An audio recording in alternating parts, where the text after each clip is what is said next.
कहानी है किम फैमिली की, जिसमें 4 मेंबर होते हैं। मिस्टर किम, मिसेज़ किम, इनका बेटा किम और जेसिका। तो आइए शुरू करते हैं इस कहानी को। और हाँ दोस्तों, जब भी मैं कहानी में मिस्टर किम बोलूँगा तो आप समझ लेना कि मैं जेसिका और किम के फादर की बात कर रहा हूँ। कहानी की शुरुआत में हमें एक कोरियन फैमिली को दिखाया जाता है। इस फैमिली में 4 मेंबर हमेशा जॉब की तलाश में रहते हैं। ये चारों एक बेसमेंट में रहते हैं जहाँ पर बहुत ज़्यादा बदबू आती है। इस फैमिली में एक लड़का होता है जिसका नाम किम होता है, जो कि पढ़ने में बहुत ज़्यादा होशियार होता है, लेकिन उसकी जॉब कहीं भी नहीं लगती। एक दिन इस फैमिली के पास एक पिज़्ज़ा बॉक्सेस को बनाकर कुछ पैसे आते हैं। उन पैसों से सब अच्छा खाना खा रहे होते हैं। तभी वहाँ पर किम का दोस्त आ जाता है। ये दोस्त किम को एक पत्थर गिफ्ट करता है। ये दोस्त किम को बोलता है, इस पत्थर के टुकड़े से तुम्हारी फैमिली की कंडीशन सुधर जाएगी। उसके बाद किम और उसका दोस्त घर से बाहर कुछ खाने के लिए जाते हैं। वहाँ पर किम का दोस्त बोलता है कि मैं विदेश जा रहा हूँ, और जहाँ पर पहले मैं इंग्लिश टीचर की जॉब करता था, वहाँ पर तुम एक बार जाकर ट्राई करो। फिर किम अगले दिन वहाँ पर जॉब के लिए जाता है। ये एक बहुत ज़्यादा रिच फैमिली होती है। इस फैमिली में एक यंग लड़की होती है जिसका नाम डालसू होता है। अब आज से किम हफ्ते में 3 बार डालसू की इंग्लिश की क्लास लेने के लिए राजी हो जाता है। डालसू की माँ मिसेज पार्क को भी किम बहुत ज़्यादा पसंद आता है। मिसेज पार्क की फैमिली बहुत ज़्यादा रिच होती है।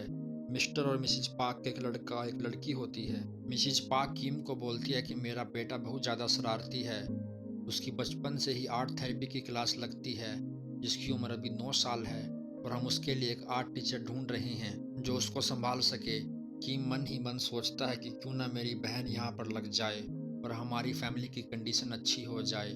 उसके बाद किम अपने घर पर आकर अपनी बहन को इसके बारे में बताता है। उसकी बहन को आर्ट के बारे में कुछ नहीं पता होता, लेकिन फिर भी वो गूगल पर सर्च करके आर्ट थेरेपी की नॉलेज लेती है, और उसे खुद पर इतना विश्वास होता है कि वो किसी को भी बेवकूफ़ बना देगी। फिर अगले दिन किम की बहन मिसेज एंड मिस्टर पार्क के घर पे जाती है, लेकिन किम मिस्टर पार्क के घर पर किसी को भी शो नहीं होने देता कि आर्ट थेरेपी वाली उसकी बहन है। और किम की बहन भी बहुत ज़्यादा चालू होती है और अपना नाम बदलकर जेसिका रख लेती है। उसके बाद किम अपनी बहन यानी झूठ मूठ वाली बहन जेसिका को मिसेज पार्क के सामने इंट्रोड्यूस करता है कि ये इलिनॉइस यूनिवर्सिटी से पढ़ लिख के आई है। उसके बाद किम वहाँ से ऊपर वाले कमरे में दयासू की क्लास लेने चला जाता है। दयासू किम को बोलती है कि मैं जानती हूँ ये जेसिका नाम की लड़की तुम्हारी गर्लफ्रेंड है, और तुम इसको यहाँ पर जानबूझकर लेकर आई हो। किम दयासू को बोलता है कि मैं तो इस लड़की को जानता भी नहीं हूँ और ना ये मेरी गर्लफ्रेंड है। मुझे इसका नंबर मेरे एक दोस्त से मिला था, और तुम्हारे 9 साल के भाई दासून को एक आर्ट थेरेपी टीचर की ज़रूरत थी, इसलिए मैं इसको यहाँ पर लेकर आया हूँ। दयासू किम को ये बात इसलिए बोलती है क्योंकि वो किम से प्यार करती है। उसके बाद दयासू किम को किस कर देती है। फिर सीन यहीं पर कट हो जाता है। अगले सीन में हमें दिखाया जाता है कि किम की बहन जेसिका दासोंग की आर्ट थेरेपी वाली आज पहली ट्रायल क्लास लेती है। ये छोटा लड़का पेंटिंग बनाने का शौकीन होता है। जेसिका दासोंग की पेंटिंग देखकर मिस्टर पार्क को बोलती है कि तुम्हारे बेटे का क्या बचपन में कोई एक्सीडेंट हुआ था। जेसिका की ये बात सुनकर मिसेज पार्क जेसिका की फैन हो जाती है। उसे इस बात का कैसे पता चला। फिर आज इस घर में किम की बहन की भी जॉब लग जाती है। फिर जब जेसिका वहाँ से जाने लगती है तो मिस्टर पार्क वहाँ पर आ जाता है। फिर मिस्टर पार्क जेसिका को बोलता है कि तुम्हें स्टेशन तक मेरा ड्राइवर छोड़ देगा। फिर ड्राइवर गाड़ी में जेसिका पर लाइन मारने लगता है, लेकिन जेसिका उसमें इंटरेस्ट नहीं दिखाती। फिर जेसिका को एकदम कुछ आइडिया आता है और वो अपनी अंडरवियर सीट के नीचे निकाल कर छोड़ देती है। फिर यहाँ पर सीन कट हो जाता है। फिर उसके बाद किम की बहन घर पर जाकर किम और अपने पेरेंट्स को बताती है कि मैंने कैसे गूगल पर आर्ट थेरेपी के बारे में थोड़ा बहुत पढ़कर उनको बेवकूफ़ बना दिया और मिसेज पार्क ने मुझे जॉब पर रख लिया। फिर ये पूरी फैमिली एक और प्लान बनाते हैं कि किस प्रकार से इस ड्राइवर को जॉब से निकाल कर अपने पापा को वहाँ पर लगाया जाए। फिर एक दिन मिस्टर पार्क को गाड़ी में अंडरवेयर मिलता है।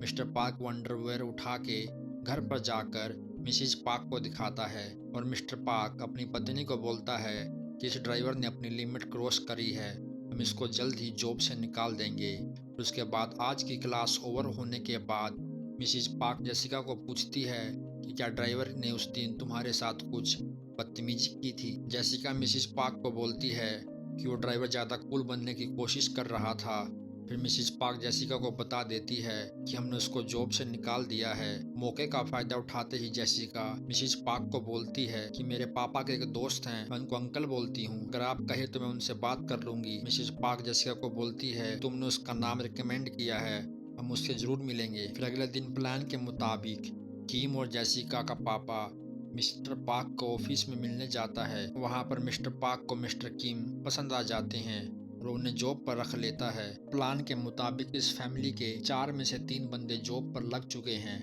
केवल एक मेंबर बचा था, वो थी जेसिका की माँ। अब ये प्लान बनाने लगते हैं कि किस प्रकार से अपनी माँ को भी इस घर में घुसाया जाए। फिर किम को पता चलता है कि इस घर की नौकरानी को नाशपाती के सूंघ से एलर्जी हो जाती है, तो ये प्लान के मुताबिक नाशपाती की परत को इस नौकरानी पर छिड़क देते हैं। उसके बाद नौकरानी एलर्जी से परेशान होकर हॉस्पिटल में जाती है। वहाँ पर जेसिका के फादर यानी कि मिस्टर कीम उसकी एक फ़ोटो लेता है और उसे मिसिज कीम को दिखाता है कि मैंने इस नौकरानी को एक दिन हॉस्पिटल में देखा था और मैंने सुना है कि इसको टीबी है। ये बात सुनकर मिसिज पार्क इस नौकरानी को बिना अपने पति के बताए उसे जॉब से निकाल देती है। फिर एक दिन मिस्टर पार्क गाड़ी में मिस्टर कीम को बोलता है कि मेरे घर की नौकरानी ने जॉब छोड़ दी है। और फिर मिस्टर कीम प्लान के मुताबिक मिस्टर पार्क को एक नंबर देता है। ये कंपनी का नंबर होता है जो कि फेक होता है। जब मिसिज पार्क इस नंबर पर कॉल करती है तो नंबर कीम के घर पर ही मिलता है। कीम की बहन जेसिका आवाज चेंज करके मिसिज पार्क को बेवकूफ बनाती है और फिर इनकी माँ की भी जॉब लग जाती है। उसके बाद ये चारों सलीसान घर में रहने के लिए आ जाते हैं। एक दिन मिस्टर पार्क की फैमिली दासों के बर्थडे पर कहीं कैंप के लिए जाते हैं, तो वहाँ पर ये चारों मौके का फायदा उठाकर पहुँच जाते हैं और फिर ये चारों खूब दारू पीते हैं और इस घर को अपना समझकर इस घर में मस्ती करते हैं। लेकिन तभी घर की रिंग बेल बजती है और वही नौकरानी जो निकाली गई थी आ जाती है। नौकरानी बाहर गेट से कीम की माँ को बोलती है कि मैं बेसमेंट में कुछ भूल गई थी, प्लीज मुझे अंदर आने दो। तो कीम की माँ उसे अंदर आने देती है। ये नौकरानी बेसमेंट में चली जाती है।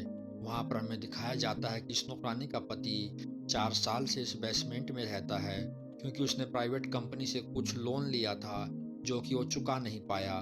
उसके बाद से वो यहीं पर कैद है। कीम, उसकी बहन और पापा ये सारी बातें सुन रहे होते हैं। ये नौकरानी कीम की माँ को बोलती है किसी को बताना मत कि मेरा पति यहाँ पर रहता है, मैं आपको इसके बदले हर हफ्ते पैसे दे दिया करूँगी। लेकिन कीम की माँ नहीं मानती और पुलिस को फ़ोन करने लगती है।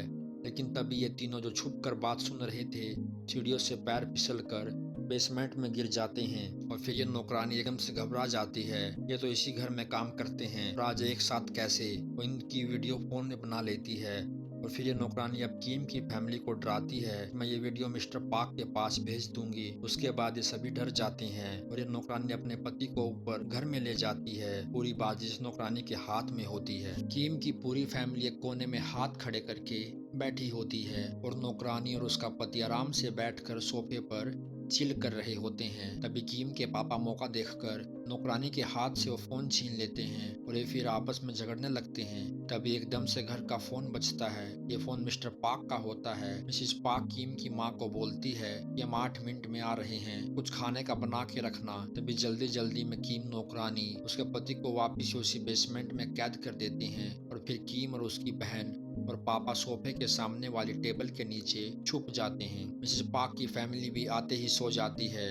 लेकिन तभी मिस्टर पार्क का बेटा डालसो उठ के बाहर पार्क में सोने की जिद करता है और इसी कारण से मिस्टर पार्क और मिसेस पार्क भी सोफे के पास आकर सो जाते हैं। उसके बाद रात को यहीं पर सब सोते हैं। सोने से पहले मिसेस पार्क अपनी वाइफ से बोलता है कि मिस्टर किम ड्राइवर के समय बहुत बदबू मारता है।